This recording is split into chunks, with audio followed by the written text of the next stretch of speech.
বন দফতরের জমিতে তৈরি গাড়ির বিশাল শোরুম ভেঙে গুড়িয়ে দিল বন দফতর। আলিপুরদুয়ার জেলার কালচিনি ব্লকের গরম বস্তি এলাকার ঘটনা। ৩১ নম্বর জাতীয় সড়কের ধারে বন দফতরের জমি অবৈধভাবে দখল করে বেআইনি নির্মাণ করেছিল একটি নামকরা গাড়ির সংস্থা।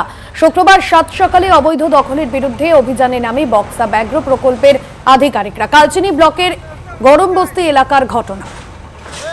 অবৈধভাবে জমি দখল করে শোরুম নির্মাণের অভিযোগ। অজয় শাহ রয়েছেন আমাদের প্রতিনিধি ফোন লাইনে।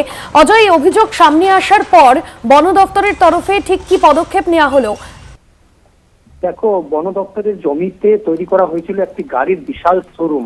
আর অভিযোগ পাওয়ার মাত্রই কিন্তু এদিন দেখা গেল বক্সা ব্যাঘ্র প্রকল্পের বন দপ্তরের বিভিন্ন রেঞ্জের টিম, বন দপ্তরের একাধিক উচ্চ আধিকারিক ও পুলিশকে সঙ্গে নিয়ে সেই আলিপুরদুয়ার জেলার কালচিনি ব্লকের গরম বস্তি এলাকার ৩১ নম্বর জাতীয় সড়কের ধরে যে বন দপ্তর জমিতে দখল করে অবৈধভাবে যে বিশাল শোরুম তৈরি করা হয়েছে সেই শোরুমকে গুড়িয়ে ভেঙে দিয়েছে। চারটি বোলডোজার লাগিয়ে কিন্তু শোরুমকে ভেঙে দেওয়া হয়েছে।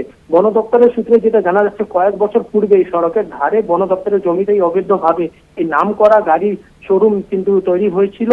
আর পরবর্তীতে সমীক্ষায় দেখা যায় জমিটি বন দপ্তরের অধীনে রয়েছে। ফলে এদিন বন দপ্তরের বিশাল টিম ঘটনাস্থলে গিয়ে সেই অবৈধ দখলকে মুক্ত করার কাজ করছে। পাশাপাশি সেখানে একটা সার্ভিস পয়েন্টও ছিল, সেই পয়েন্টটাও বন দপ্তরের আধিকারিকরা সিল করে দিয়েছে।